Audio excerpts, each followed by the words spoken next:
Our final news segment is a special report on the so-called FreeDBS service. FridgeFTA has been watching developments here since before they set up the FreeDBS website and has done some investigating of FreeDBS, their supporters, and the people behind it. We'll report the known facts and let you draw your own conclusions. FreeDBS.org is a website registered to an individual in Indiana. On this website, they claim and have claimed for months to be bringing 20 free-to-air channels to satellite, plus streaming channels and pay-per-views that would be purchasable on just about any FTA receiver. They claim all sorts of agreements with different supposed channels and are now offering to sell advertising. Their latest claim is to begin broadcasting anywhere between 3 and 12 months out, and they claim a conservative starting viewership of 2 million viewers. They have a small supporter and dealer list on their site and even an installer finder page. These claims all look good on the surface or on paper, or in this case on a web page. Unfortunately, our investigation isn't finding anything more than a web page.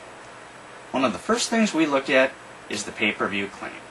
Having worked with legitimate satellite providers and conditional access vendors, I do know a bit about conditional access and pay-per-view systems. The FreeDBS claim is that just about any box with a card slot will be able to get their pay-per-views. Unfortunately, it's a fact this is not true.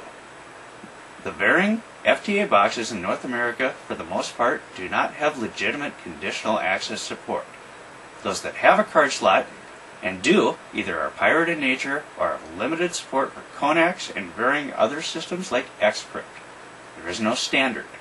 Further, ViewSat, the most proliferated and common FTA box in North America, has no actual firmware that is capable of communicating with the card slot, either in the factory firmware or the pirate versions. In short, the card slot does not work, nor can it be made to work. Other than hacking Dish Network's Niagara 1 and Niagara 2 systems, the firmware has no actual support for any conditional access, even if the card slot worked. The way legitimate subscription programming is provided to FTA boxes is by means of a CAM module and subscription smart card. This is very common in Europe and is used here for very limited specialty subscription and private broadcast systems. Since 99.99% of FTA boxes in North America do not have CAM support, this would not work. Before looking into the conditional access aspect, we looked at the obvious. FreeDBS does not have an agreement with any conditional access provider to allow for any kind of conditional access system. Since the Niagara and IDEA algorithms in the pirate boxes and some factory software are illegal and unlicensed, you can bet that Niagara would not work with them on a conditional access system either. To sum it up, there is no legitimate conditional access system that would even be compatible with all or even the majority or a small minority of FTA boxes on the North American market. But let's forget about conditional access and pay-per-view. Let's look at their streaming channels claim.